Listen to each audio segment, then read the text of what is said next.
Okay, I've got, here. We'll wait for Mr. Heater.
Okay, we'll start. It's 10 o'clock, and let's start the meeting. Roll call, please. McIntyre? Here. Heater? Here. DeCook? Here. All right, first on the agenda, we have approved canvass of March 2, 2021 special elections.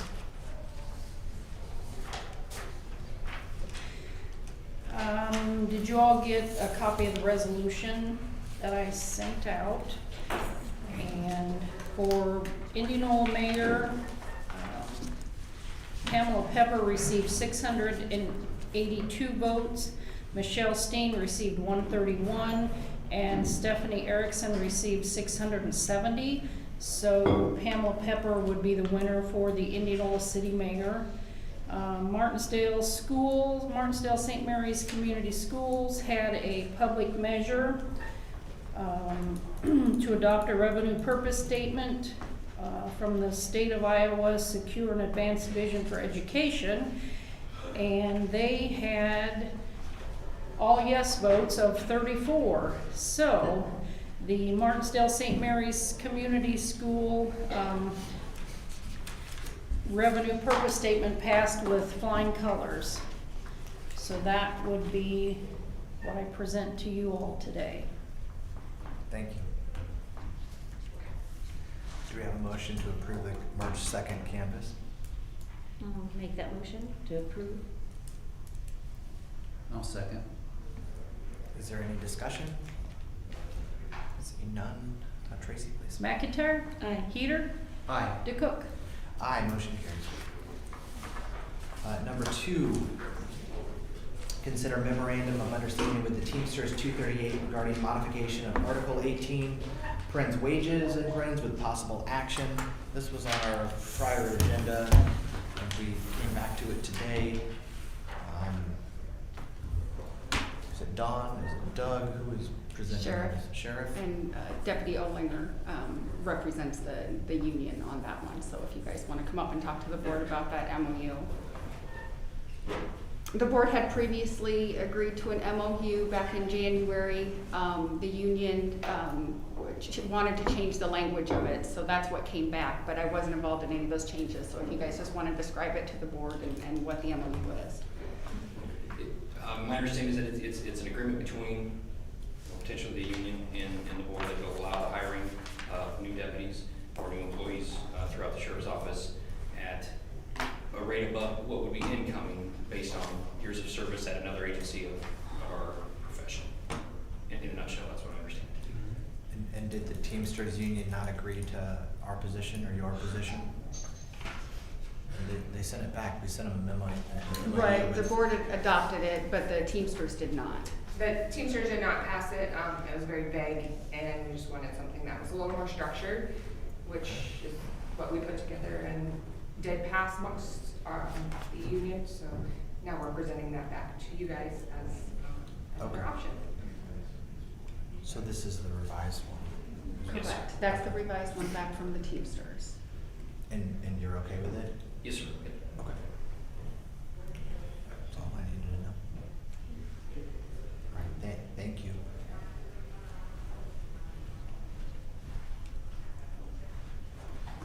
Do we have a motion to adopt the memorandum of understanding with the Teamsters 238?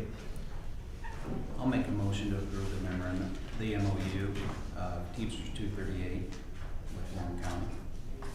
Second? Is there any discussion on this? Seeing none, Tracy, roll call please. McIntyre, Aye. Heater, Aye. DeCook. Aye. Motion carries. Next up on our agenda is number 3, consider HVAC upgrade project quotes with possible action. Did Kirk just step out? No, he's hiding up there. Okay, Kirk, come on down.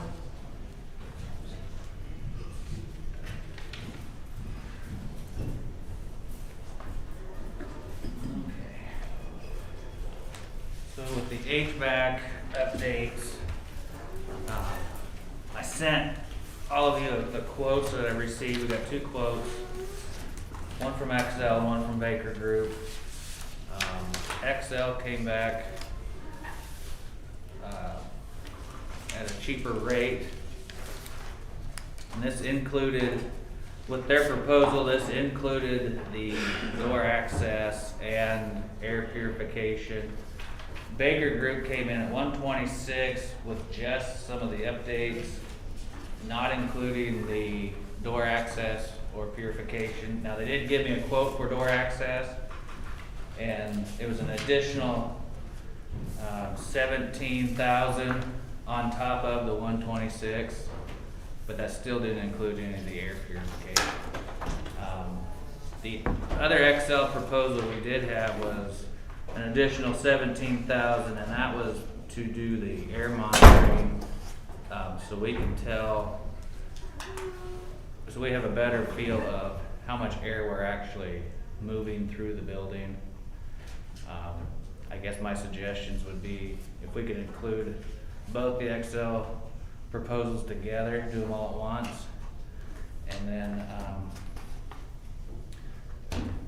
I think Baker Group just came in too high for what we were looking at. They had the same exact, what do I want to say? The The non-proprietary points. equipment. It is non-proprietary equipment, so anybody can come in, and if we decide to go with somebody else besides XL, they should be able to just hit the ground running. We don't have to call in a specialist for any of this. So, I guess what I'm asking this time is just some guidance on where we want to go, or if we do, or. What was the purification quote from XL? The total for the purification and all the upgrades, with the exception of the air monitoring, was $115. Do you think these quotes are like apples to apples? Is there anything? They're pretty close, because I pretty much used Exact and gave parameters. everybody the same parameters. And Okay. To talk about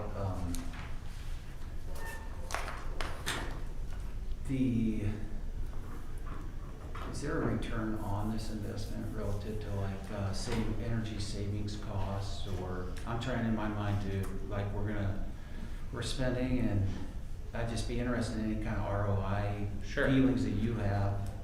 talking with XL, without them going through an extensive background on our equipment, since it's pre-existing, we're not changing any of the pre-existing big equipment.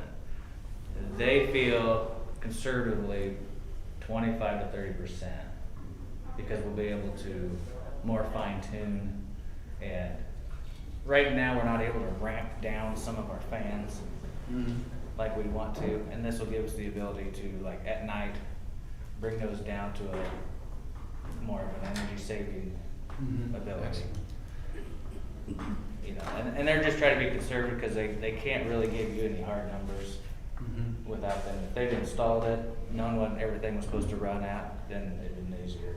Yeah, I know it's really difficult for them to, legally bind a number or anything like that, but, do we know what we spend on the cost to heat and cool this building on our? Well, the electricity side, in the wintertime, we're probably about 8,000. And, that's with lighting and everything included, so it's hard to break that out.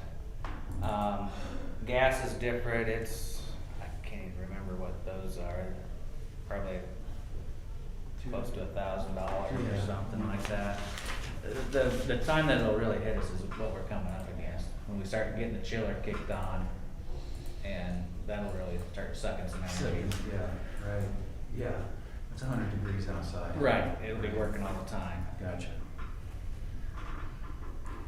So if you figure it's 10 grand a month for energy for this building, for electricity. Right, because we do use some gas during the summer, because we still have a boiler that runs on and off, because we want to be able to temper the air, Mhm. because otherwise we'll freeze people out by just dumping nothing but cold air in. So,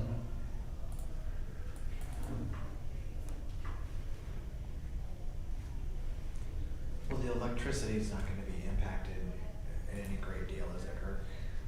I mean, it'd be more the gas for the efficiencies. Or do you think- no, the electricity will be probably your biggest Okay. bang, because we'll be able to actually because right now we have frequency drives on our fans, on our big equipment, and we're not able to wheel those down as like we need to. So we should be able to find a sweeter spot, being able to get it up to, instead of going from slow to fast, we'll have more middle ground to even all that out, is what we should be able to do. Especially at nighttime, because right now, I have to go in and manually force it to stay at a certain temperature. I can't program it to go, okay, at night. Well, one of the problems we had is when we moved dispatch in, this building never had anybody in at night. Well, they were either freezing or dying of heat. Mhm. And so we had to overcome that by manually going in, but. So this system will give us it'll give us more precision relative to heating and cooling. Mhm. It will be there's a ease of operation, a function of just. Correct. We'll get graphics with it, where I don't have right now. Mhm. And yeah, the ease of operation, and then if we have anything that I can't do, I could call them, and they should be able to remote in as long as we give them access. Mhm. And they could probably do it without even coming in. Yeah. So that would be a cost savings So there's too. internet and, Right. things that we can't do today that we can do with this. And what I'm hoping, and I haven't talked to them about this, but if we go this route, hopefully I could do some of this even from home Mhm. and not have to come in, at least get alarms to where if a air handler trips out, I know that. Cause right now we don't have any of that. It's just an alarm at a local at my desk. The other advantage is tell me if I'm wrong on this, but if you can kind of see things in your graphics relative to dirty filter, preventative maintenance things, that you can kind of Right. see the trends of the airflow on your graphics, that maybe will give you an indication that there's a pump that has an issue, or there's a I'm hoping so, yeah. It's supposed to show when valves are open, when they're closed, they should light up red or green. Dampers, same thing. Mhm. And filters, it'll give us an alarm for dirty filters and that. And Kirk, what was the projection was 20% savings? 20 to 30 was the conservative, So even if we're low and it's 15, right? then it's $1,500 a month effectively, is that right? Yeah. And it's 115 So you got 5 105 years. Yeah. 5 years return. And that's just without even replacing any of the equipment that we have. So we're gonna have a little of that too, that we would not have to then do in your budget. Okay. Thanks for getting the extra. Yeah, load, too. thank you for that. Thanks for all your work. That's helpful. Are we ready? Okay, so. Whatever you guys wanna do. Your thoughts? I'm in favor. I mean, I'm just, if you want a thought, Aaron, kind of in favor of automating things here. I'd like to see a little quicker return on investment, a little less time. I've got 77 months. So I'm divided by 12, we're looking at 6.3 years at the 115, but Kirk's right that there's gonna be things in our current system that we would likely be replacing in the next 6 years anyhow, then we wouldn't have to replace, so it's probably closer to 5 years, just guessing.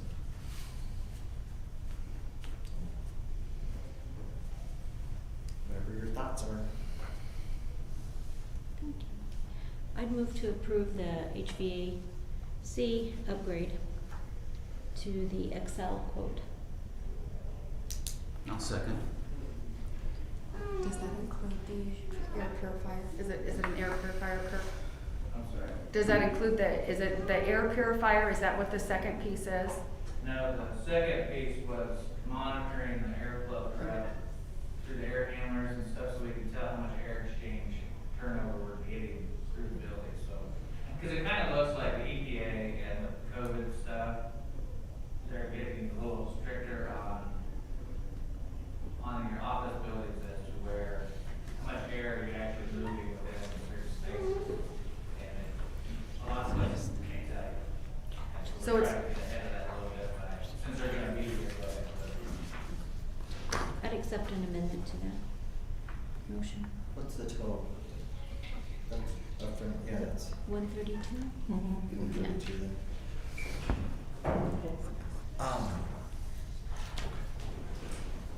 So she's accepting the amendment, but we need the amendment to that.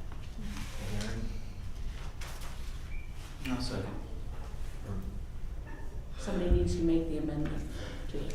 She made it. Oh, to include the air handling Yes. controls, yes. Would you second that amendment? Yeah. Okay. Yeah, I second it. is there any further discussion on it? Tracy? McIntyre. Aye. Peter. Aye. DeCook. Aye. Motion carries. Thank you again, Kirk. Thank you. Okay, number 4 on the agenda is a former change order that we had with DVI, $4,080.29. DCI is here today. Nick, did, the work's been done, is that correct? Yeah. And Supervisor Heater, you had some questions in the last 2 meetings ago or whatever. Did you receive the answers that you needed to? Yeah, or do you I'm have good to go with it. Further questions? I'm good to go with it. Okay, do we have a motion to approve, change order, what is it, number 41, DDVI? I'll make a motion to approve change order number 41. Second. Do we have any discussion? Seeing none, Tracy? McIntyre. Aye. Peter. Aye. DeCook. Aye, motion carries. All right, and now number 5, final agenda item is discussion regarding owner representative to DCI Group and Shibe Hattery with possible action.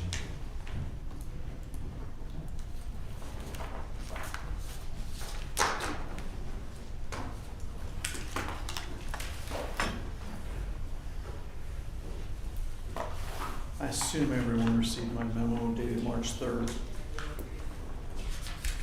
We did. Okay. Yes. Go ahead. Okay. I've read it. Okay. Each of the contracts with DCI and Shy Battery detail, as my memo says, that there is an owner representative that is authorized to act on the owner's behalf. You have had numerous owner reps, and right now, obviously, Supervisor DeCote is your rep.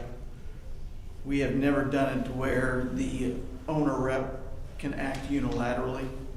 If that's the way you want to do it, that's perfectly acceptable, but I think you need to have a discussion and you need to detail the parameters of what you're allowing the owner rep to do. So that would be the first thing. Well, first thing, confirm who the owner rep is. Set the parameters of what the responsibilities of the owner rep are.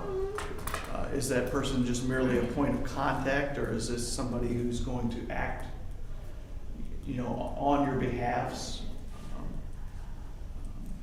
And then, are they able to handle change orders just unilaterally up to a certain amount? If you want to set an amount that you say anything under this amount, you can just act on your own. We don't need to approve before the work gets done. That's fine. If you wanted, I would still say that they need to bring that to you so that you have an information about what's happening with the building afterwards. But it just won't be that you would approve it, in advance of the work, or even post. You would just be informed about what's happening. So.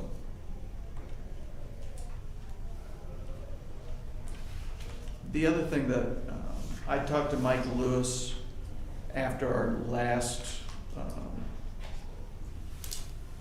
meeting a couple Mondays ago, and one of the things that he talked about they're doing on another project of his, when the change orders come up, they have a meeting with, in this case it would be DCI Group, who's going to discuss the changes.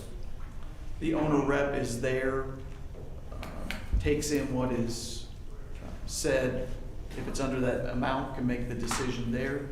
The other two supervisors in that county are also attending in a non-official capacity. They can't talk, they can't comment, at all at that meeting, but they're hearing the information from, in this case, it would be DCI Group, so it's not second, third hand, but they're getting the information regarding what's going on there.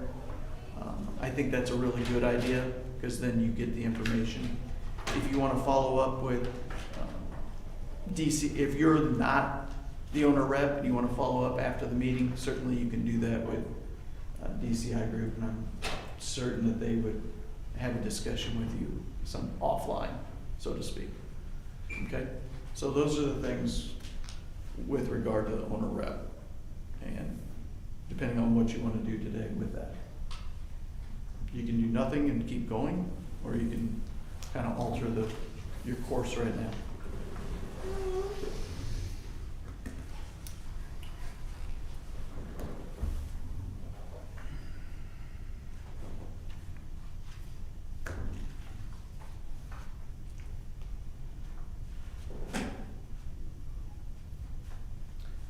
Relative to, I had some comments, relative to change orders.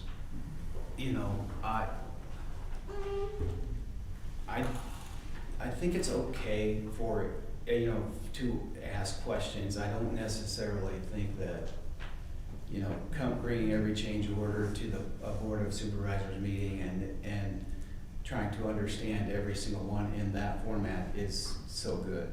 For Nick to have to show up to our meetings and be ready to explain every detail that's happened with every change. I think it's cumbersome at best, and it's hard because we get our packets a couple days before the meetings and we realize there's change orders. I would say that we've done a good job approving change orders since I've been here. Of the 16 change orders we've approved pretty easily 14, a high percentage of the change orders, and there have been some questions, and when there's questions, they deserve an answer. So the And I think there, you know, may be an opportunity for the board to understand for everybody to understand what's going on with the project. You know, like, if there's change orders coming, and there's some, you know, change orders are just one small component of what Nick's dealing with over there at that project and what Aaron and Megan are dealing with over there at the project. I haven't got a good feel for that. I get spreadsheets mailed out and, every 30 days, but it would be nice to to have a better understanding of what's going on generally with the project. So, and I am learning, you know, we can pick up the phone and call Mike Lewis or Nick at any given time, or anybody else that are our partners in this group. I didn't know that. So, you know, it's kind of on me to do those types of things if I want to understand it. So there's opportunities that I'm learning as well. So, but I think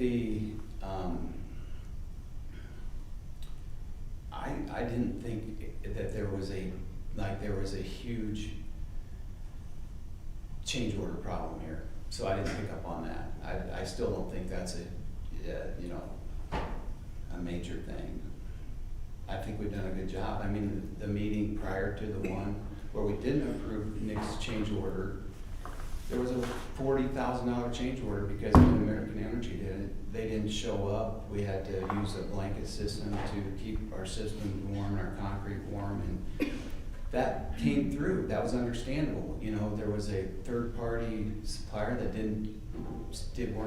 wasn't scheduled in. We understood that. We were tolerant around that, and we passed it. You know, all in this, you know, a big one. So to say that Warren County's not cooperative, or we're not, doing a good job on change orders, I think there's a reason, there's some good examples where you could say we actually flew them through pretty good. So those are just my comments. I wanted to lay them out there, and, relative to owner representative, this is an opinion from the change order thing, right? Or am I totally, I don't know. Well, I was this asked either. about what the responsibilities of the owner representative are based on the two contracts. Mhm. Okay. And that kind of arose from change orders, Okay. and whether the owner rep can just unilaterally accept change orders. Okay. And frankly, the contracts allow for that. That's not the way that we've done it. That's not the way that I don't pretend like I have to have it that way either. I don't. But what I do find is that it's inefficient to bring,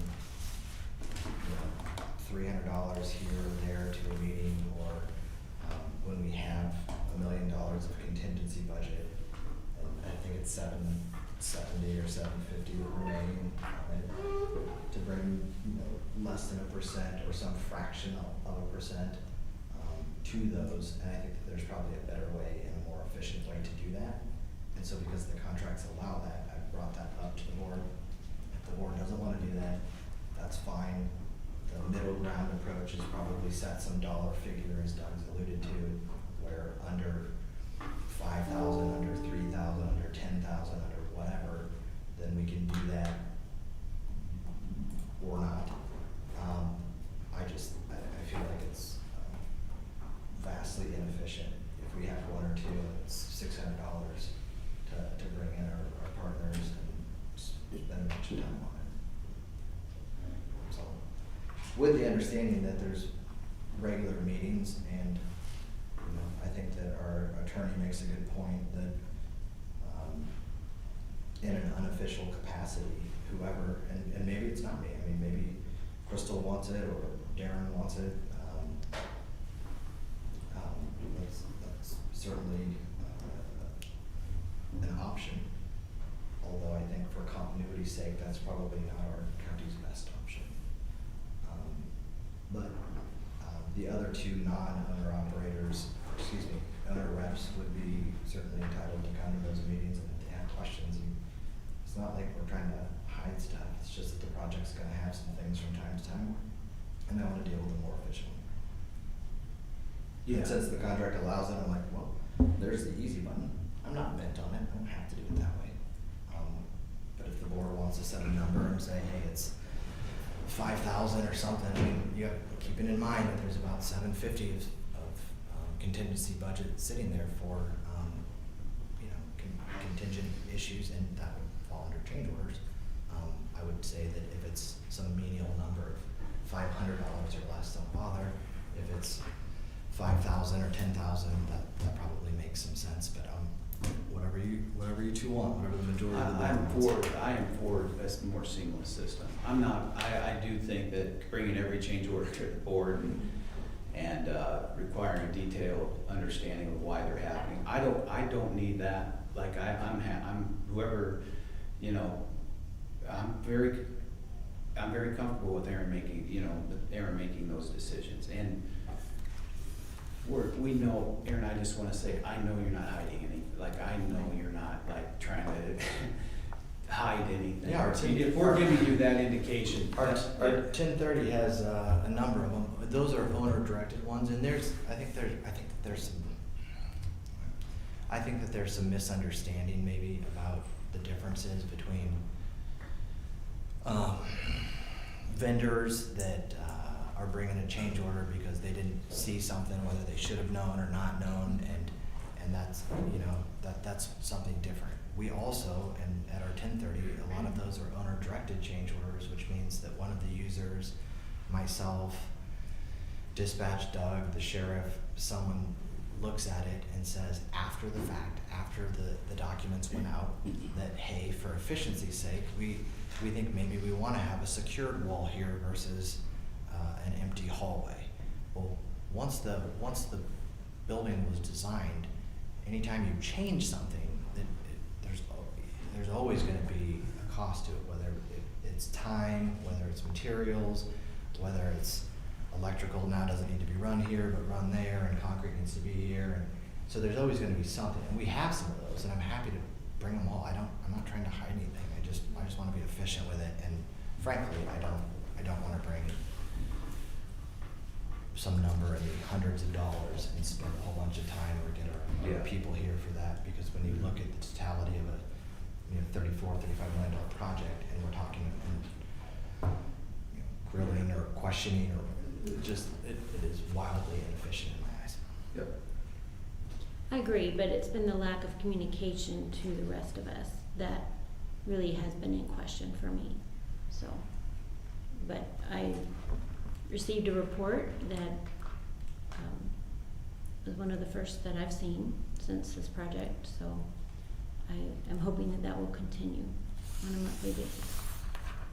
Okay. So let's start on the first part. Affirm or change owner rep. Who will you want to? You want me to continue being the owner rep? Do one of you want to be the owner rep? Let's just tackle them in order. Well, I've never really understood why our Indianola representative on the board is not the owner rep. So, I don't know if you're interested in it or not, but I would like for the person who deals with Indianola to be the one who deals with this project.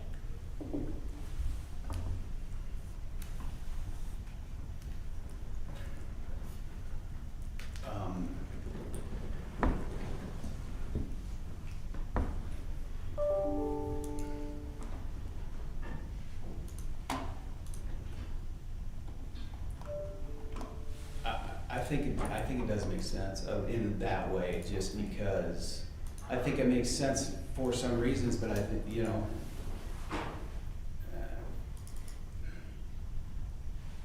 I mean, I guess I feel it makes sense from the standpoint of it is, it's in my district, and there are a lot of questions just from the community relative to what's going on with the project, where we at. I would like to be more intimate with the project, like more involved, and so I would say, I'd have interest that it would be nice to have your blessing and Aaron's blessing, and it would be more of a know, I'd like to keep it amicable and everybody's on, you know, there's a team thought around this. So I mean, under that circumstance, I'd be more than happy to. And it's nothing against Aaron or anything, I just feel that that has always been the way I've seen it. Why, I mean, I guess it's not important, but we did, why wasn't Doug Scholl like is there a reason why it was set up the way it was set up that I don't understand? Or maybe we don't have, I mean, that's. I'll just give my thoughts. I don't know definitively. Here are my thoughts. One, it went to bid the first time around and it was high and unmanageable and it wasn't going to be financed. So at that point, I was asked to step in and knock the cost down as much as practicable, with the understanding at all of the user group meetings that if we were unable to do so, then we would be unable to finance it and there would be no project. Which I assume some people were probably okay with. You know, there was a big issue regarding location, cost, original bond number, a variety of things.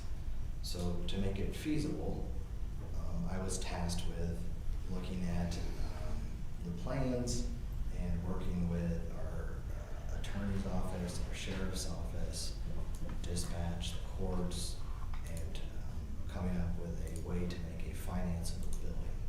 Alternatively, if that didn't work, if the bids came in too hot again, then we would not have it and we would be sort of starting back over at square one. Perhaps with different clients, perhaps with a different location, for sure with a different number. And so I think there was some history with that, but because I was tasked to do that, it probably made a bit more sense. Supervisor Scholl probably knew that he wasn't going to run again, and so he wasn't going to see the project through. And he didn't, because we're retiring in December, and the project still is going on. So that's probably why Supervisor Scholl wasn't spearheaded, and then two, he was retiring. So that's my guess.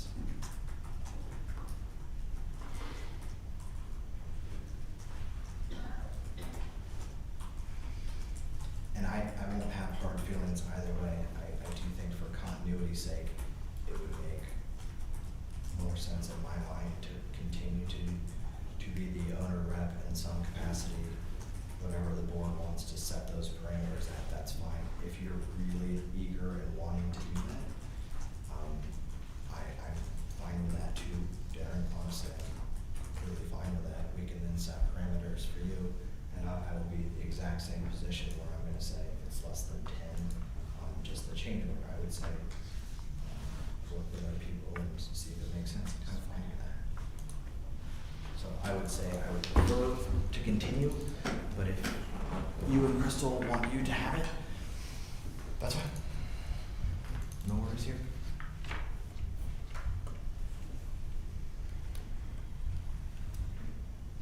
My other middle ground thought was we are having some coordination meetings, and I wasn't able to make Fridays.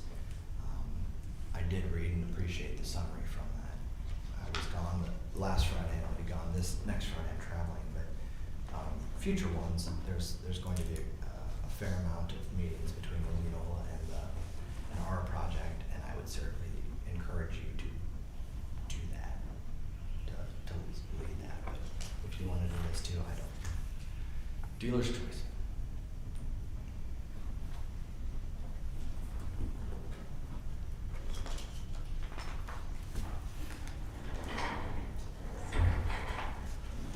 All right, I think we need a motion either to confirm Aaron or to make a change.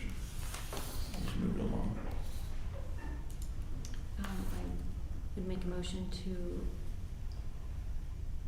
accept Darren Heater as the new rep for the Justice Center. Second. Is there any discussion on that? Okay. Tracy? McIntyre. Aye. Heater. Aye. DeCook. Nay.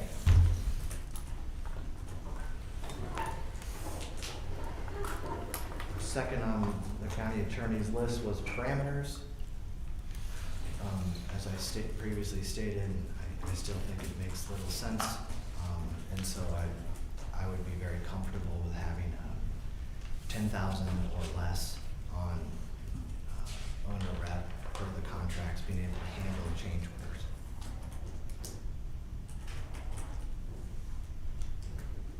Motion. That is.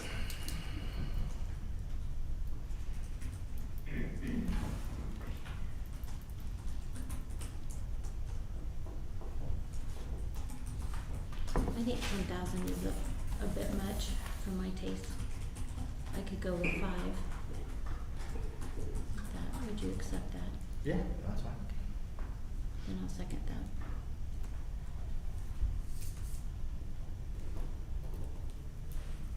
Okay, we have a motion and a second on having the owner rep utilizing their contractual powers up to $5,000 to make their own choices on the building.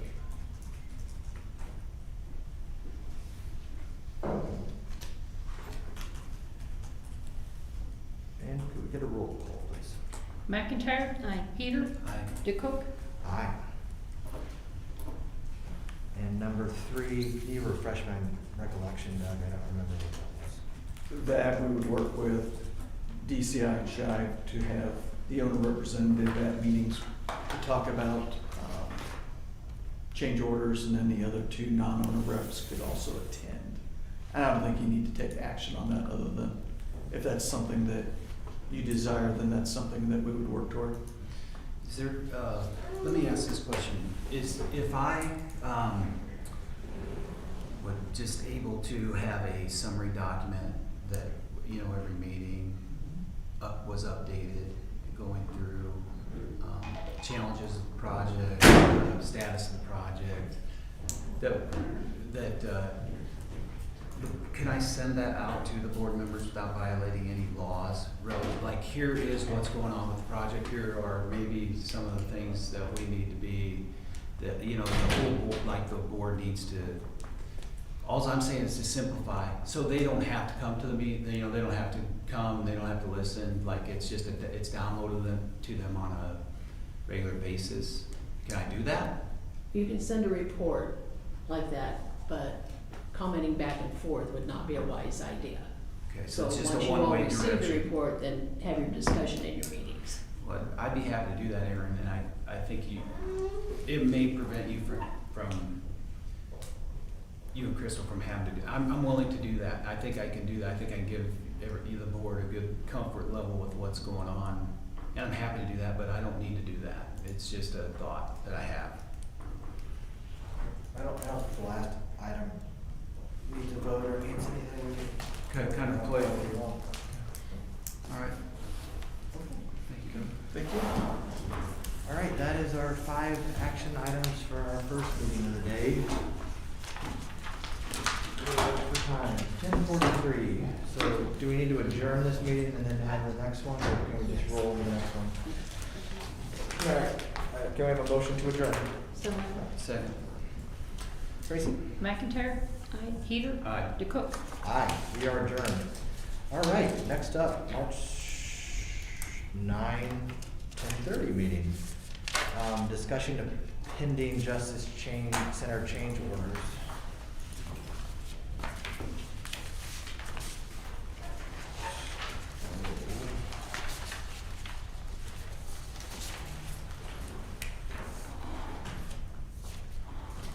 All right. So I think, Doug, are the Motorola people gonna be on the Zoom? They're trying to log in right now. Okay.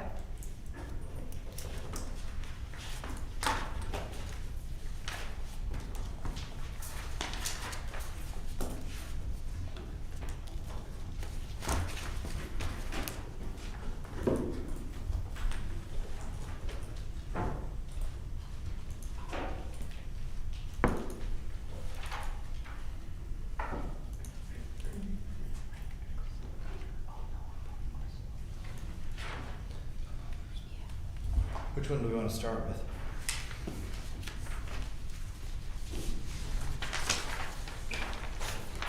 Well, I'd say not the 911.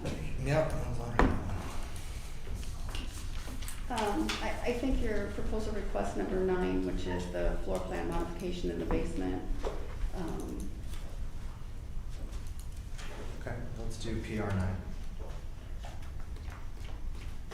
And that's that floor plan modification of the basement, additional masonry, painting, door hardware, electrical, mechanical, security, will have an impact on the workflow as masonry work will need to be performed after the adjacent masonry work is completed. Nick, what was the background on that change? Is that the, Mike's here, well, we let Mike answer these, he's the one that should be over. Sure.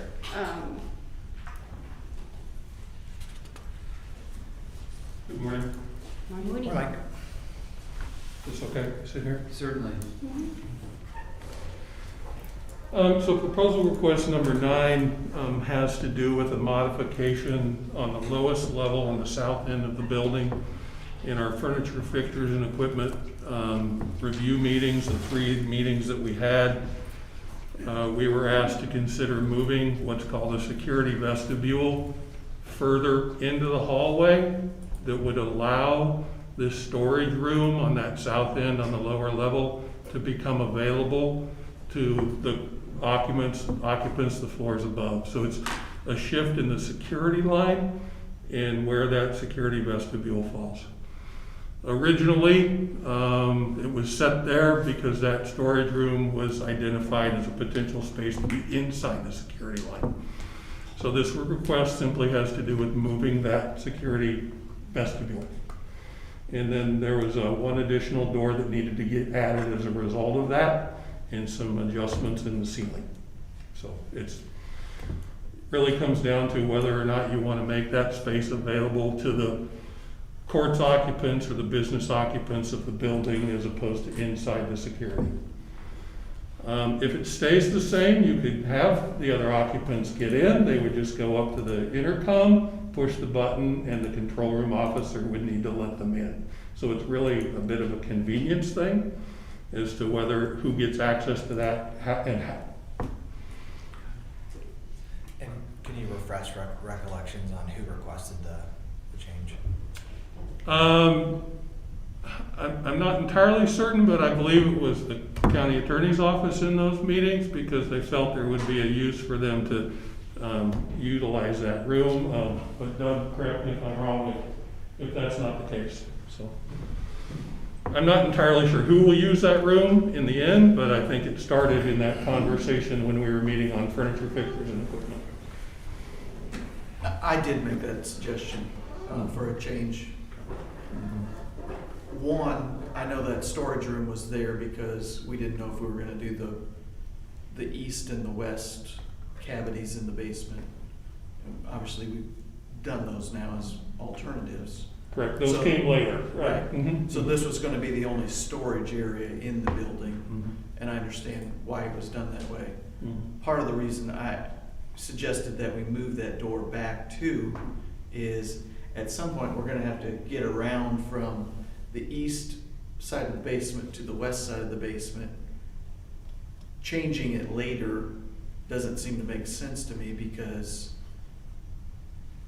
we're gonna have to change it at some point so that the west cavity in the basement can be used potentially. It gives you some additional flexibility on how you use that future space. Right. So in my mind, this is a change that makes sense. At some point, we would probably have to make that change, and it seems easier to make it now, in my mind. And for the record, I don't disagree. I just think it's important that when we see and when the public hears change orders, like, they sometimes get a jaded view when they think about, well, it's our vendors, messing up, or it's our whoever didn't plan for whatever. And sometimes, and frequently, it's my experience that the changes are because as we looked at things or as we modified areas or as we added additional space in the basement, something came to light that makes more sense. So we can fix that now, or we can fix it later. I'm relatively indifferent, other than I think it's important that people understand why numbers go up. So. Yep. And so it's really your discretion as to whether you want to do this now or leave it. I will say this about storage is, when we reduced the footprint of the building, my office in particular lost all of its storage on the second floor near our space, so we will have to utilize space in the basement for storage. To always have people in the office have to contact the control tower, I think is a bit annoying, or will be a bit annoying for both sides, both us and the control tower. So I think this saves a lot of time and effort down the road.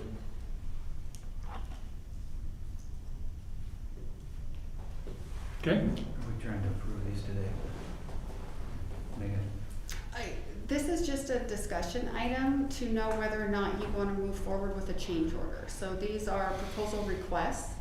The next step would be for them to be formalized into a change order that would then come before the board because, well, one of them is estimated less than 5,000, but the rest of them would come before the board. So it's whether or not the board wants to move forward with a change order on these. And just kind of give you an indication, so we know whether to move forward with the formal process. Correct. Before a change Okay. order was issued for it and Okay. came before the board to give you, because at this point you can say, you know what, we're not gonna do this. This isn't something that the board wants to move forward with. There's no reason to go out and get a change order for it. So that's what this is intended for. So- Because these are generated by the These are owners. internal requests that you have the discretion to say, yes, let's Yes. go forward, or Or no, no. but if the board says, yes, let's go forward, and they work up a change order and start working on it, then I would tell you the ship has sailed and, you know, Yeah, you're done. So- this is our chance. Correct. Okay, I gotcha. So as the description of the document states, there's some masonry work and modifications. I don't believe the masonry work on this end of the building, Nick, has started yet, but it will soon. And there's 84 square feet of additional masonry there, plus a door frame that has to get ordered and scheduled and brought in. So there's some related work here, and so it is probably important to make a decision as soon as you can. So- And that would be my other piece of advice for you, Darren, is that, these were the last 5 proposals. And so, in a recent conversation I had with Mike, I said, you know, at this point, you know, I wasn't interested in looking at additional proposals at all, because we are moving further and further along. And so I said last call, a while ago, but these were the last 5 that were brought to the board for a variety of reasons. And 1 or 2 probably did. One deals with Motorola that we'll get to, but the other ones, I just basically said, you just can't, at some point you cross the threshold of, it doesn't make a whole lot of sense to keep bringing new stuff or changes, and you gotta build the building, and I'm not gonna say live with it, you can make changes at future points, but at some point you're going backwards, because you're doing masonry and then tearing up masonry, and so I said, this is it. The comment I would make, Aaron, is the farther you go into the construction, the more expensive it gets to make changes. So- Correct, and I sort of felt like we were there. This is a summation of what's out there to be considered. Mhm. And keep in mind, these are owner requested, these are not These are- contingency Yes. items. These are like the shelf space Right. where there's a separate, whatever you're doing is off of that 1.2 funding, that's fund balance at the county. They're not coming on, this is not coming off of the contingency, these items necessarily. So, Well, the funding aspects to be determined, but right. theoretically. So, that's where we are, proposal request number 9. Okay, so I'll throw my, I'm for number 9.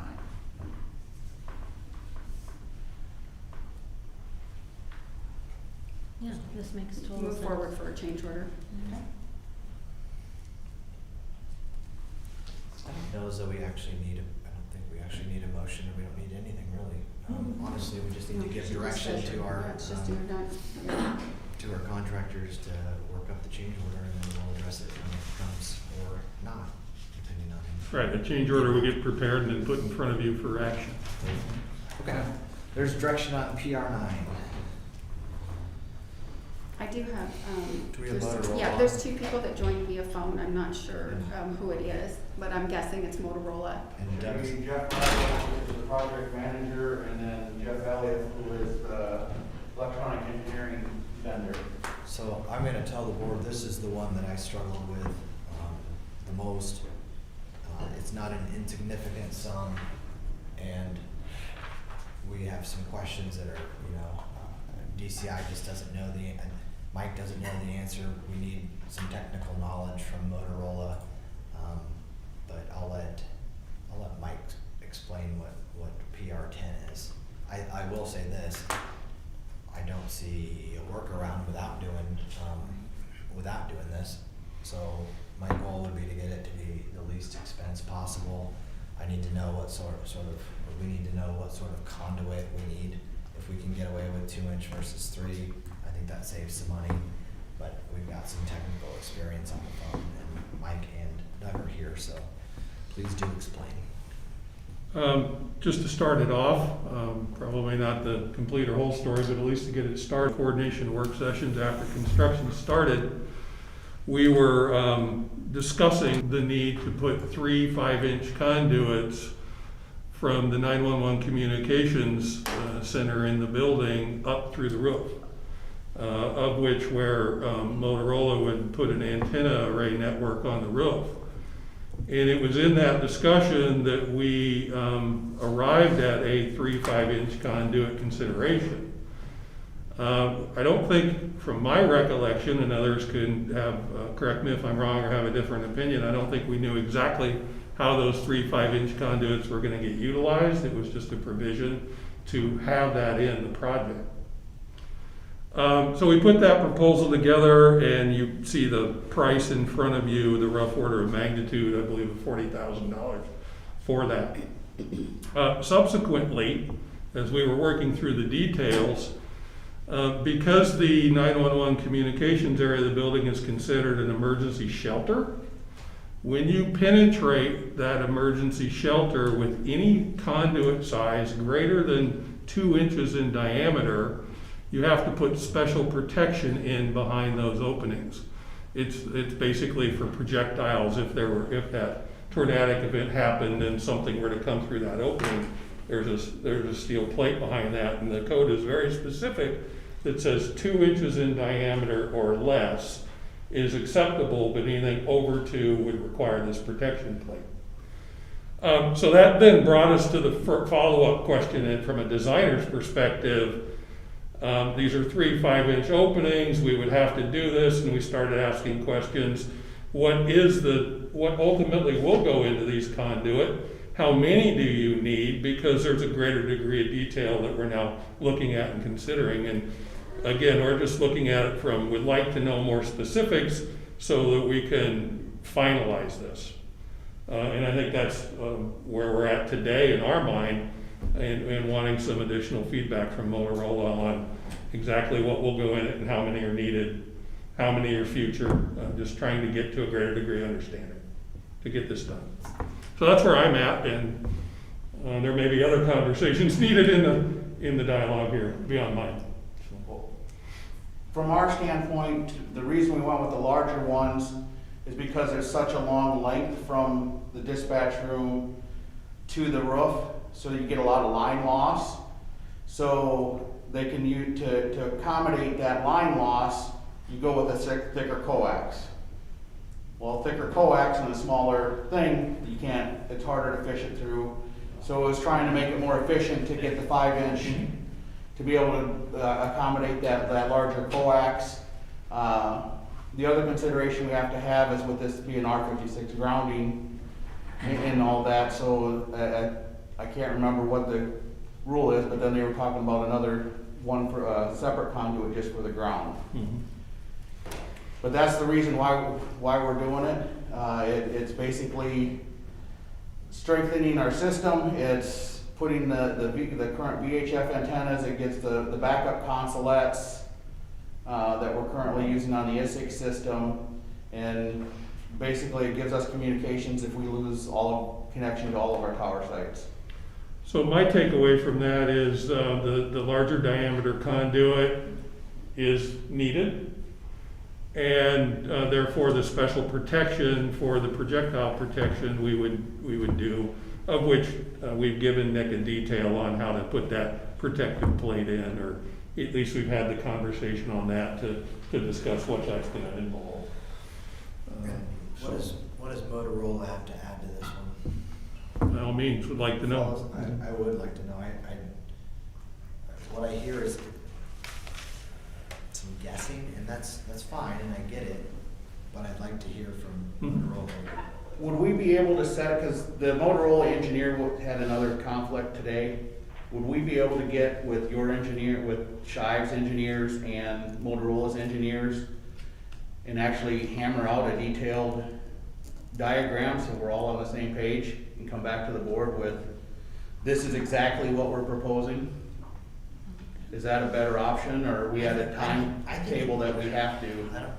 I think it's better if we can turn that around quickly, but I just think that 40,000 is not an insignificant. No, it's not, that's So I a don't- huge amount. If 2-inch diameter works, then I'd like to know that, but if Motorola's gonna say that that doesn't work, and we need to go with 3 or 4 or even 5, and then with the steel plating, and then, hey, that's gonna be 40, then that's okay. I just need to personally know before I can say, this is the way I do it, or don't do that. And we need the specifics too, so we can tell the contractor, beyond this is what we know today, right? We just need more specifics. So who's on from Motorola today? I don't. The project manager, Jeff Recklich, and then the electronic engineering, Jeff Elliott, who is a local vendor representative. Sirs, would one of the Jeffs be able to weigh in on this? Yeah, so our engineer, John Lederman, couldn't make the call. So again, yeah, we need to get more input. I think we can. I know this is getting contracted through Jeff Elliott, so if Jeff's on and wants to talk, we can certainly give an update as to what is required for that conduit as well as grounding feet.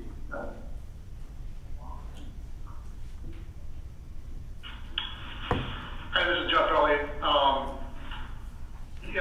Doug's right in the size of the conduit. I mean, if you're running the plates, I mean, we can increase the number of, say, 2-inch penetrations up there. I was just trying to limit the amount of penetrations going through the roof up to that area where we'll have those non-penetration mounts for all the antennas to be placed, as Doug mentioned, for the emergency backup of the system. So that is another option you can look at, but you're gonna, instead of 3, you're gonna have, I don't know, 6 or more, because I mean, those, like Doug said, that's a big line trying to be moved through stuff like that. So that the other option is, and I don't know if it's a cost saving, because I don't understand the roofing part of it and not the conduit, but that's another option looking at. That plate is a huge expense. Plan B could be is have more penetrations with, weatherheads up top on the building.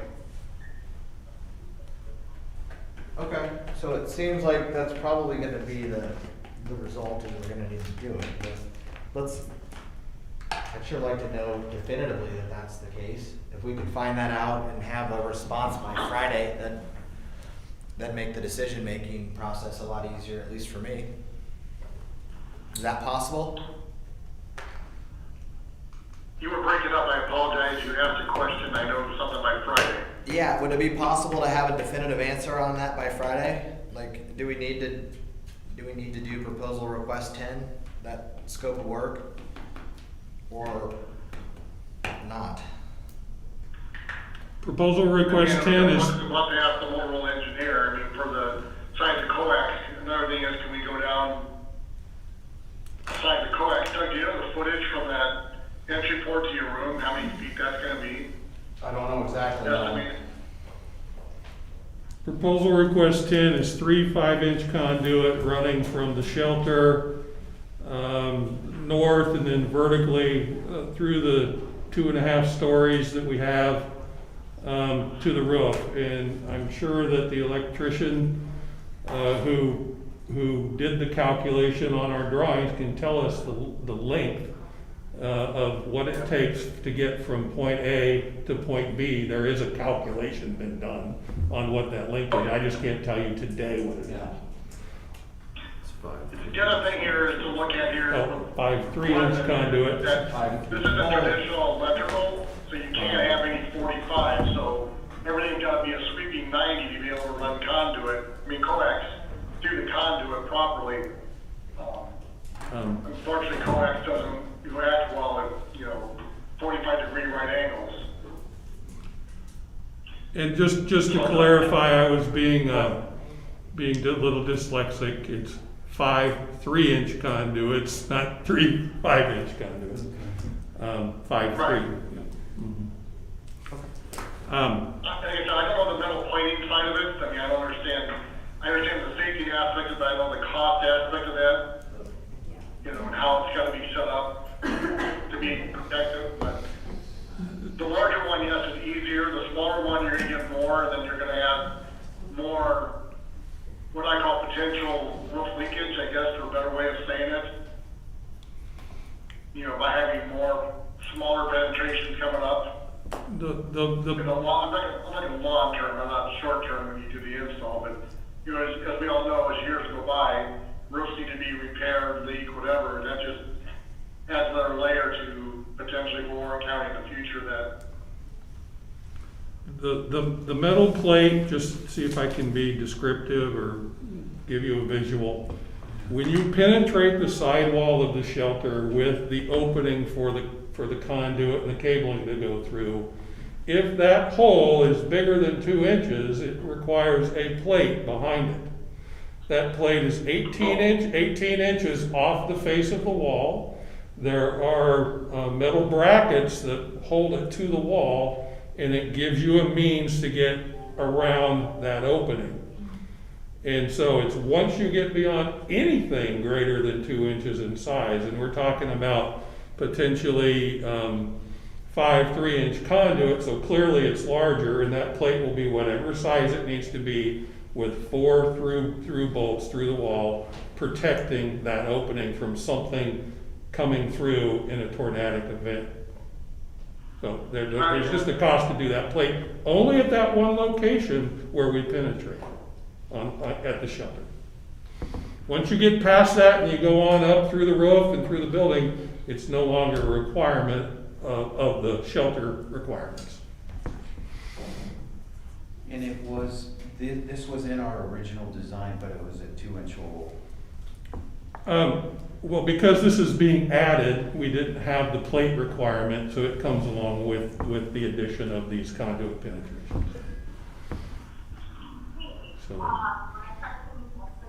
And we have a plate requirement because it's. I'm sorry, was We it? have the plate requirement because of the Because of the simple size of the hole. Yeah. And we didn't have that when it was 2 Previously, because it wasn't present. Right. Oh, it wasn't present. There was no conduit run in our design originally. We didn't have these conduits for the purposes of antennas. We had other conduits that are running in the building underground, and this is just being added and the way to do it is through this sidewall. It's the only way to do it at this point. So it's being added, therefore the plate comes with it. Okay, thanks. Okay?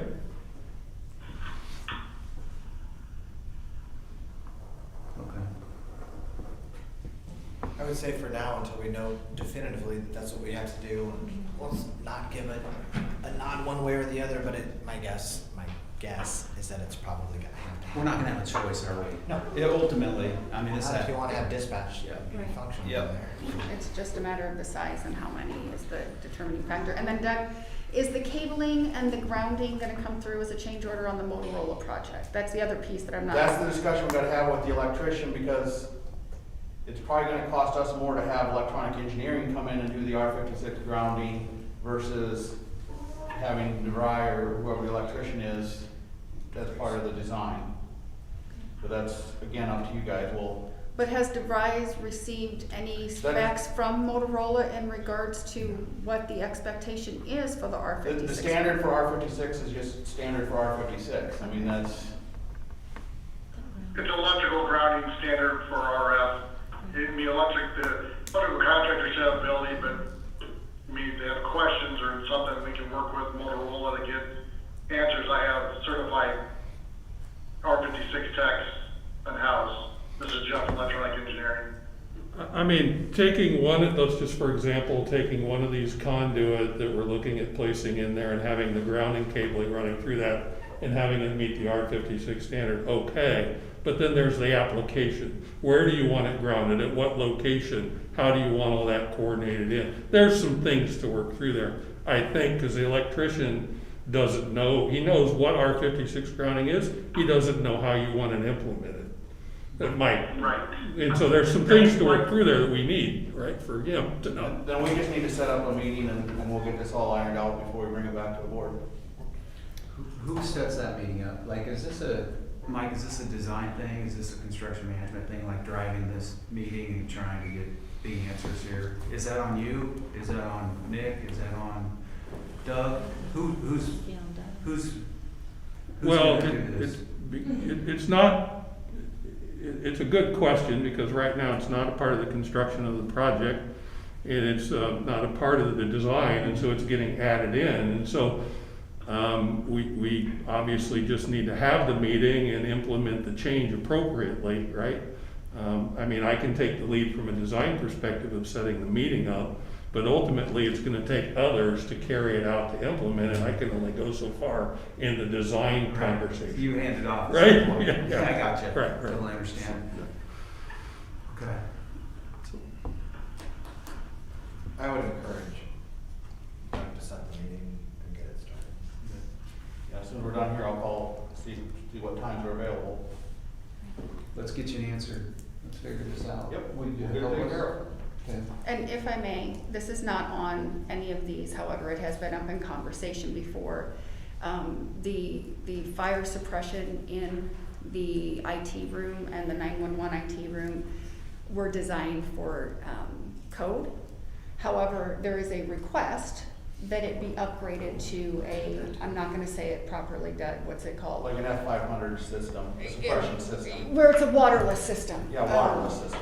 Generically, we call it a clean agent system. There you go, Yes. there you There go, you those go. are the words I was looking for. So that has been up in conversation before about whether the board is willing to take it beyond that step of code requirement to a request for best practice as far as being that clean agent. The estimate on that is $80,000. Who's requesting 911. And I mean, IT And IT, requires the same yeah, thing. yeah. Evan brought, I mean, I think you guys got the material that Evan sent you as far as best practice. it? Okay, you can talk about it. Yeah, so. Yeah, thanks for bringing that up, because that would be the only other owner request that Yes. was on, that has, that I've released, a little one, but that would be the only other large one that was there.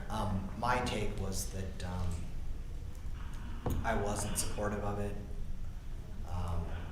What we have is to code, that's what it was designed. Part of the benefit of the new system, as I understand it, is that when sprinklers go off, you can damage electronics. And I think that when I did sort of a rough calculation, the value of the electronics was sort of less than the $80,000 cost, or about the same. And it was close. And here was my take. To have an event where we have a fire and a legitimate fire where the fire alarms are going off and the sprinklers are hitting, we're not talking about an event that happens in most facilities. I mean, it's pretty rare. It's pretty rare that the building's gonna burn. In the event that we do have a fire, then the cost of it by not going above and beyond code is about a wash. And I don't think that it's very likely that we're going to have one. What are the odds, you know, and. One and in who we live with. 1,000, 1 in a million, 1 in 300,000. The odds aren't very good. And so in the event that water happens and it destroys IT and it destroys technology for a bit, that would be a very bad thing. But is it worth an additional 80,000 for the very unlikely odds of that happening? My take was no, but I am one of 3, so if you 2 want to do it, then. So, Would that take if a fire did happen, would that take dispatch out? Either way it would. either way. If either system went off, you'd take dispatch down for what time? Westcom will pick up until we're back up and running. Yeah, I mean, Some we're part of future ISIC, point, so, either way. I mean, we have technology in place, or will have technology in place that another comm center can take over. So DCI communicated with Shive Hattery on the fire suppression system, saying that if that was to move forward, they needed us to produce the design documents to communicate to the contractor what that meant. We have not produced those design documents because at a $80,000, $90,000 level, we thought it would be better to get board input, right? Do you want us to go produce that to get a final price or not? Right? I just think you can provide us with some direction but we still have to do that to give to them to do the final pricing. So it's just where it's at. Yeah, at this point in time, I'm with Aaron. Mhm. Wouldn't spend a lot of time on it, That's- but I'm willing to, I'm open to learn more. Like, I would like to know the risk, I'd like to understand the risk a little greater right now, based on just where I'm at this today. Well, in either event, I mean, you just heard that in either event, under a catastrophe, either system shutting it down and it's going to Westcom or a different provider. I mean, so then you have to look at what are you replacing? Okay, it's hardware, it's equipment. How much does that cost? If it's about the same, and it's close, right, Doug? It's close. Maybe it's $90,000 worth of equipment for $80,000 worth of a different system. What's the likelihood of that happening? Either way, not very good. And so I wasn't supportive of it, so I was like, Mike, let's not move forward and let's not bill us and let's not, work it up a bunch and then just have it not happen. But that's where I'm a no.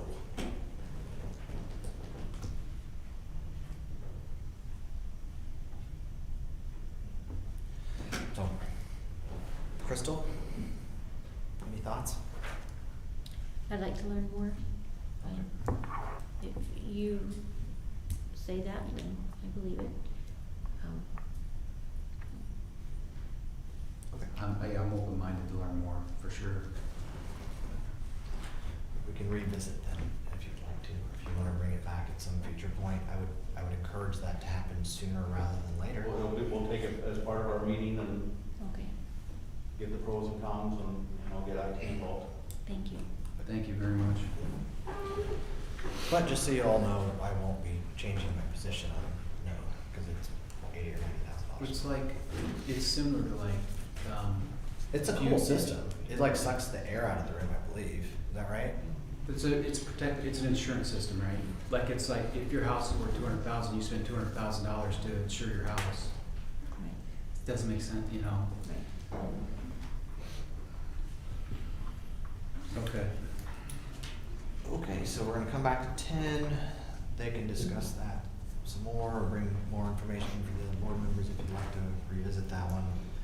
Proposal request 12, DDVI, $4,900. Who is presenting that one? Mike? I mean, I can Yeah. start it off. In going into one of the expanded shelf spaces on the west side of the building, there's a roughly a 5-6 foot opening there in the concrete work.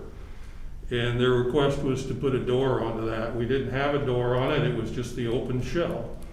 And this would add a door. It's a pair of doors. One is a 3 foot wide door, the other one's a 2 foot wide door, and it's a pair of doors with the appropriate hardware on it that allows you to open that up and move things in and out of what is now essentially a storage room, right?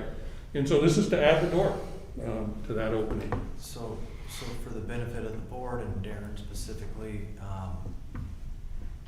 prior board made a decision to expand a space in the basement. Yes. And now and I wholeheartedly, I think those were 3-0 votes, and they were really, really bright, long-term votes. Mhm. But what you're getting into on PR 12 and to some extent PR 9 and some other ones is you have to make a determination, how far along do you want that shelf space? It's above and beyond. It was never in the contract. It was smart, really smart. but I envisioned a access for future to be usable space, so that if we grow, if the courts grow, if we add a different provider or service in there, they have some room or some storage. But as that happens, then you have users and people saying, well, I would like to really start using this earlier. I'd like to put my stuff here. I'd like a door here. I'd like to move some things here. And I'm not opposed to that. I'm just saying that costs money, and it's certainly outside of the scope of what was bid. If the board wants to go forward and make the shelf space more usable, we can. It just has a cost. If the board wants to say, hey, it's shelf space for some down the road time, and we don't want to spend more money on it, that's fine. I think that we have the funds and budget to do these things, but it's a board decision. But that is, therein sort of lies the issue with shelf spaces. People start seeing that shelf space and saying, well, I've got some big grand plans for that, or I would like to do this or that, or I would like here, and all of those things cost money because none of those were spec'd in. It was just an empty, wasn't even dug out at some point. So it's a matter of how far along do you want to get the basement.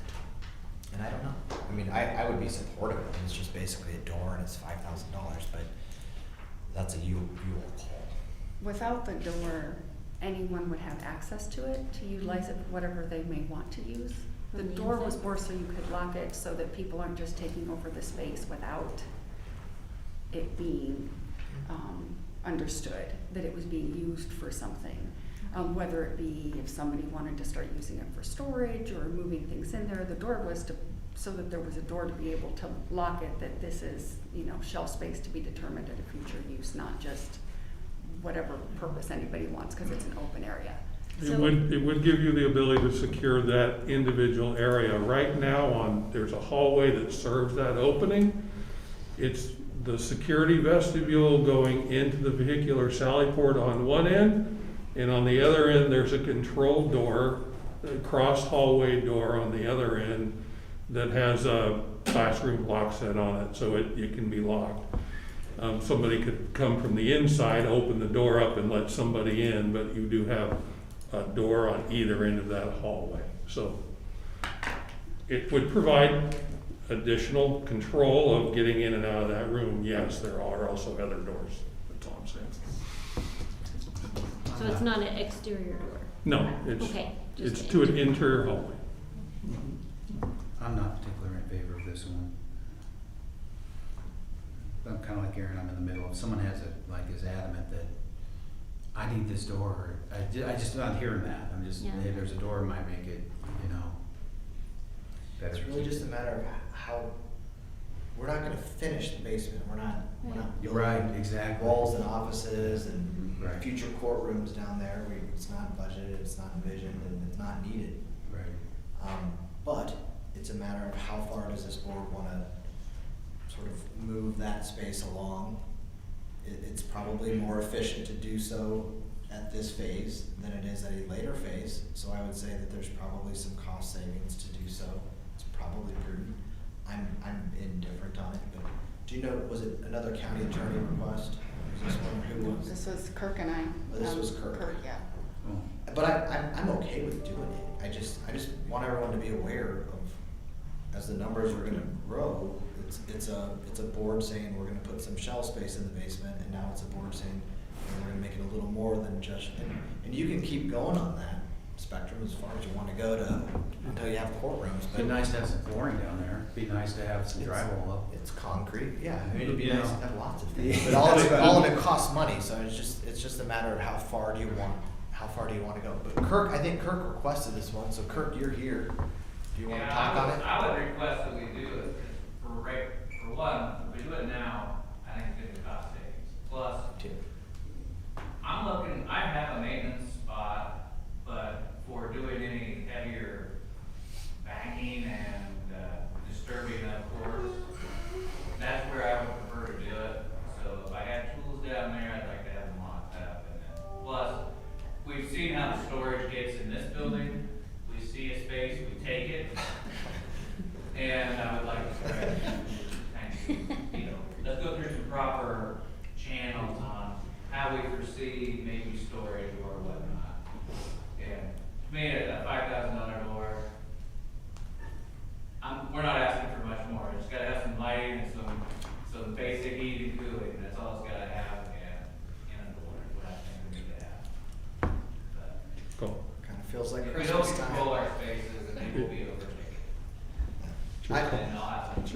I'm fine with it. I'm fine with it. It'll be less to do it now than at a future point. It doesn't bother me, and I think having Kirk's tools locked up probably makes some sense. But I'm really okay either way. But I'm fine with getting it done or not.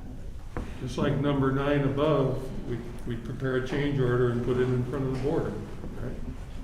For final action. I don't know if I could approve that, just, It's up to you. Well, Crystal, we got a Yeah. no, we got a yes. Yes, I would like to.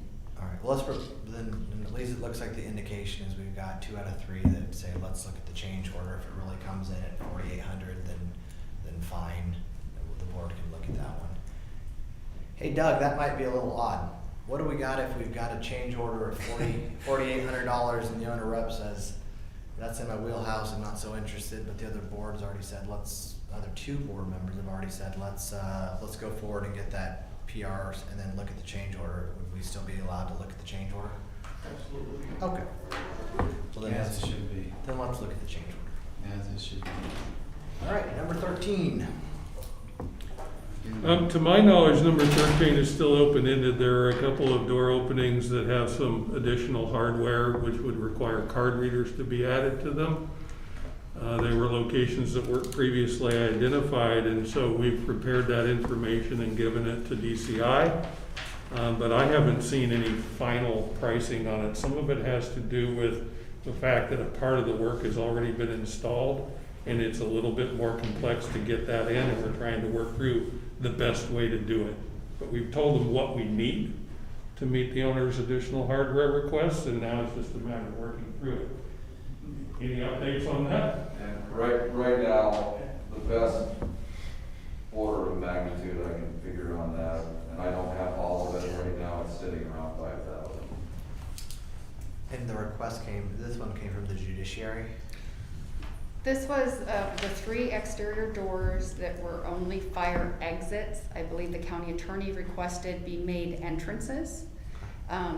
When Kirk and I were informed of that, we requested they be on maglock with key, because if it's people having a key, who's gonna make sure that door is locked down? So it just made more sense for those to be key carded, since they were made actual entrances. That was more of a security issue, that it was necessary if they were gonna be entrances, that they be on the maglocks.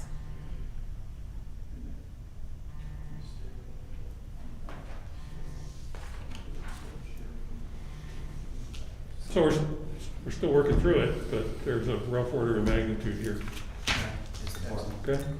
relatively fine with at least looking at what the numbers look like? Yeah. But just so the board knows that it does come with a little expense anytime we're having folks go outside of the contract to add new things that were not in the contract and then spend some time on it. I would expect to receive a bill for that. It is the way business works, so I'm fine with that. Okay. And then the last one, What's considered architectural supplement instruction number 14, and it's the way we issued it, but it's really a proposal request. We went down the road of having certain walls as furniture walls, the walls that are gonna come with the furniture package, and they're full height walls that run. These 4 conditions in the project, as we went through that furniture discussion, we felt became very difficult to complete with a furniture wall system. There are transaction windows in these openings. There's some technology, card readers and hardware technologies that go into this. And countertops that serve the transaction windows. And so when we were having our 3 furniture meetings with the users, we talked about, should we just go back and construct these walls as hard constructed walls? So we put this information together in what's called supplemental instruction number 14, and Nick came back with a rough order of magnitude of price of $50,000. I believe somewhere in the last 2 weeks I got a communication that said, can you get an alternate price from the furniture wall people to find out what it costs on the furniture wall side of the equation? And so that will go out in addendum number 1. The furniture walls are going to be you'll receive a bid on the 23rd of this month. And we will have an addenda in there that will give you a cost for their comparable. There's still complexity there. I think Shive Hattery believes it will be more economical to physically build them than it will be to have the furniture wall people. But we're gonna get a number on the 23rd, and we're gonna know which way. Thank you for doing it, Mike. As I told you, I just couldn't make I wanted to be able to compare it and have the board to be able to compare it because it's not an insignificant sum. And so thanks for getting that. I look forward to seeing what the alternate is if we do have furniture walls there versus construction. But I don't know. So at this juncture, I can't give you a definitive other than it's a rough order of magnitude of 50 on one side. We're gonna find out the other, and we'll come back for a follow-up discussion. Okay. Thank you. None of those have any action on them. They were just discussion only, and so I think we've got a good game plan. I look forward to hearing from Doug and Motorola. I look forward to hearing from Mike on furniture wall comparison, and we'll see the other change orders, what they actually look like. So, okay. Thank you all for coming. Appreciate your time. All right, our next order today is just have a good one. Discussion of petition for establishment of road to area service system level A on 500 feet of roadway on Quebec Street, east of County Highway R57.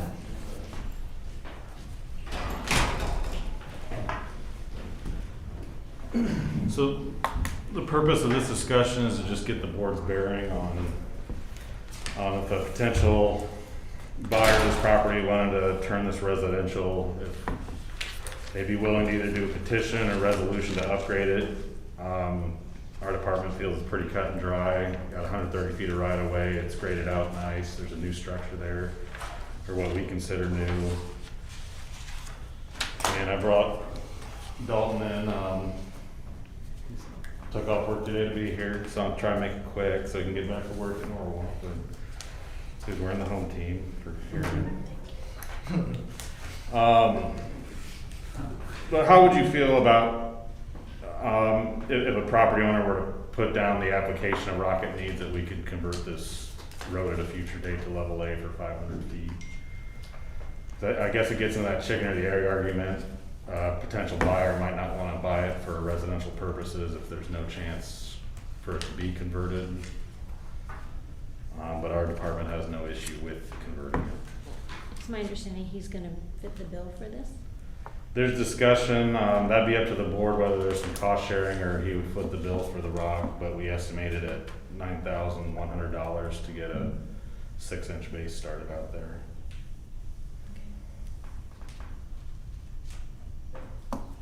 And I think, Dalton, I don't mean to speak on behalf of you, I got pictures of it, and I think you got that in your packet. There's a closer up. Because the way it's parceled out is that parcel on the southeast corner of the intersection. So yeah, there's access from 80th Avenue, where it's some pavement, some gravel, but you'd have to cross that sort of creek in that area, so it might be a wash for a property owner to pay to upgrade the Quebec Street versus try and cross that stream.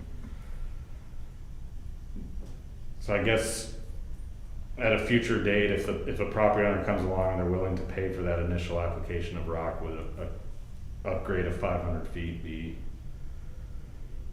something we could pursue? And I'm not sure how to do it because we're not making decisions here, but someone might not want to buy the ground if there's no chance that they can upgrade 500 feet of roadway. And the reason it's graded so nicely, and there's new structures in there, and there's a lot of right of way, is from when they paved R57, they had to improve that intersection. Wider. So on this one, just taking this one at what I'm looking at on the map, they have access from the west They just have to probably go through a gully or a creek washout, or their trees grow where there's water. So realistically, you know, could you put in a big culvert and make a bridge across it, or put a really nice bridge across? Yes, all that costs money. So what these people wanna do is they wanna expand 500 feet off of R57 and have an easier access to what looks like is a field of some sort. And they just wanna know if we'll improve the road for them, cause what is it right now, Level B, if they were willing to, I would say, pay for the initial application of rock. Well, that's my first question is, I'm wholly unwilling to use county resources to build additional or improve Additional B to A so that someone can build a house there. Because all you're doing is picking winners and losers. Yep. Let me know where we're gonna spend taxpayer money, and I can buy some ground on some level B or C, and then I'll have taxpayers improve the road, and then I can sell off some builder lots for a Yep. profit. That doesn't make any sense to me, that's a non-starter for me. Yeah. So that would be out. If they're interested in paying the entirety of improving a road, for their own benefit, that they're the ones deriving the financial benefit of that improvement. If they want to pay for that, I have less of an issue there, other than we will have to then maintain it on a level A quality service versus level B, which level B is not the same game No. at all. Just a couple grading a year. Yeah, you're just getting some basic grading, and you might see some rock, whatever. So if it was mine, I would probably bring out some of my own rock every once in a while and bring a back drag on it or something, which I don't even know if you're allowed to do. I would work with the engineer and try to make something like that happen, but that would be what I would do. I'm not sure that these people want to do that, but I'm not so sure that I want to have the county taxpayers pay for maintaining a level A road either. In my short period on the board here, we've given up about 3 miles of road, and I'm pleased with that. And so when some farmers are like, hey, I've got a level C or a lane, all the adjoining landowners around it say they want to take care of it themselves, I'm a yes vote every time. Yep. And I'm like, 3 down, 300 to go. I'm an optimist. But so I'm perfectly fine going that direction. I'm still a little hesitant going from B to A, because I know that some future engineer or board is gonna have to maintain it. But if they wanna pay for it all, and it's relatively minor, and they're gonna do some minor maintenance on it, then I'm fine with that. I just don't want taxpayers to have to pay for that improvement and maintenance, because it's not like it was a secret when they bought it. You know, it's different when they come in and say we wanna upgrade 5,000 feet versus 500 feet too. And That also makes a difference. so if they were willing to foot the entire bill for the application of rock, could we convert it by resolution at a future date if that were to occur and it's in good condition? I'm okay with it. We still run into the same aspect of maintenance, Mhm. you know. That's fine, but now that it's gonna be a level A, the first time that, example, I don't know these people, but let's say that they then sell the property. The next person buys it. The next person's from Des Moines, and they're out in the country for the first time, and they're excited. And then spring thaw happens, and it gets a little muddy, and then they're like, well, hey, this road's not perfect, and they're calling your office and saying, bring some rock, bring some rock. That will be painful to mentally deal with, because we then have improved something that maybe we certainly don't have to. But I don't think that's gonna happen. These people are probably building a house there and gonna be there for a bit, but it's a consideration. It's interesting. Otherwise, you're gonna have to I'd maintain 500 rather feet. upgrade ones that are easy to upgrade versus the ones we run into where there's $500,000 a mile to grade it and put structures in. Well, the other thing is what you're gonna get is whoever owns the next parcel over is gonna look at that and say, well, that's beautiful. And now if I sold off a 5-acre lot right there, that's pretty close to R57. R57's pavement, you'd only have 800 feet of minor gravel improved to level A. What do you think they're gonna do? And then There, the discussion's gonna change where there. do you 'Cause stop? now we're gonna say, give us right of way. There's probably gonna be grade work involved. It's, you know, that $9,100 is gonna become astronomically higher at that point. So if they make is it a $100 investment gives them? It'd be enough rock to start it out at a level A It would for be- 500 feet. It's because the road's already been graded. Okay. So, and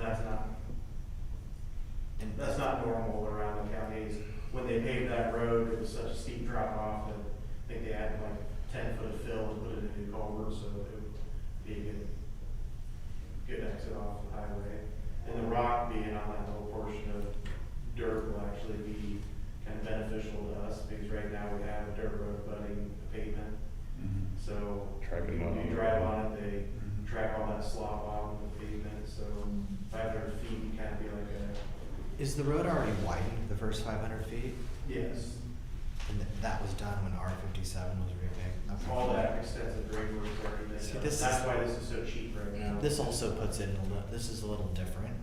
I mean, it just is. I'm fine with it. I like your idea, I mean. But you're willing to you're pay just for you're it. just opening up the spectrum. So Yeah. just be aware that Yeah, I just don't mind encouraging development where it's possible, I guess, and yeah, Easy. people want to live in the county. and just make no mistake about it. When we hear someone else that says, "Oh, I want to do this too," or "I want to make it 1,000 feet or 2,000 feet," you know, those trees are not insurmountable. You can call Vanderpool or you can call whoever, and they'll bulldoze them down, and they can build a bridge.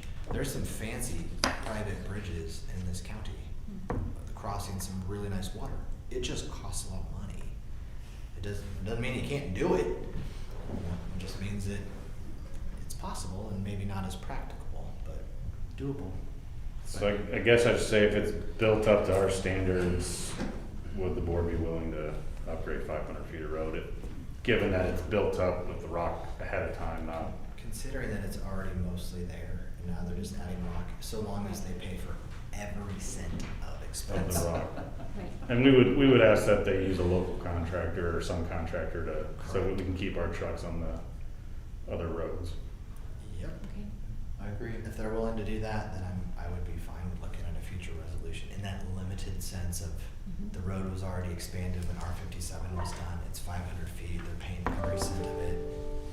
That's it. At least then I can make a mental justification for the next person who asks, "Hey, I own some ground on a level B. Let's get 800 feet and get some Right. access so I can put 4 builder lots on my 4x40, which will be coming if that's the precedent set." So. Okay. Well, thanks for your time. You bet. Yeah, thank you. Have a great one. Yeah. Hey, while you're here, Yeah.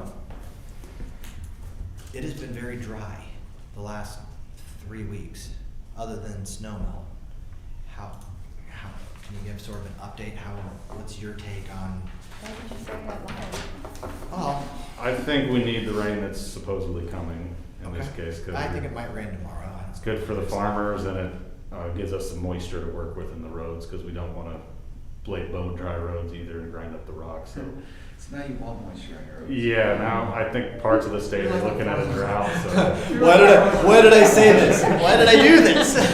it's such a fine balance, but in this case we could use a rain shower or two, and I think that would actually help us out. Yep. Still a lot of frost in the ground, or is it coming out? I think it's out. Yeah. It's been 70 degrees. Yeah, record high temperatures, so it's, knock on wood, we're looking good through March, but hopefully no wet snows in April. And how's the rock stockpile doing? It's getting depleted, but we have the capability to rebuild it with all those nice belly dump trucks, and Okay. so when we have a rain day, we can still stockpile rock. And lastly, how's the quantity of calls coming into your office on needing rock and? We've had quite a bit of phone calls, but a lot of them actually been compliments, and Saw a couple of those. I attribute that to the ability to haul it when and where we need it versus waiting on contract calls in a year. So it's So, sometimes when we hear nothing, we think we're doing a good job, and it's nice to get some compliments out there. So yeah. it's been going well. Thank you, Dave. Appreciate your Thank work, you, guys. All right, thank you. Thank you guys for your time. Thank you. All right, and now I've got 11:45, and so only action item left is a closed meeting. So I would ask everyone not in the closed meeting to exit. in or out? Stay. appreciate it. I'll be right back.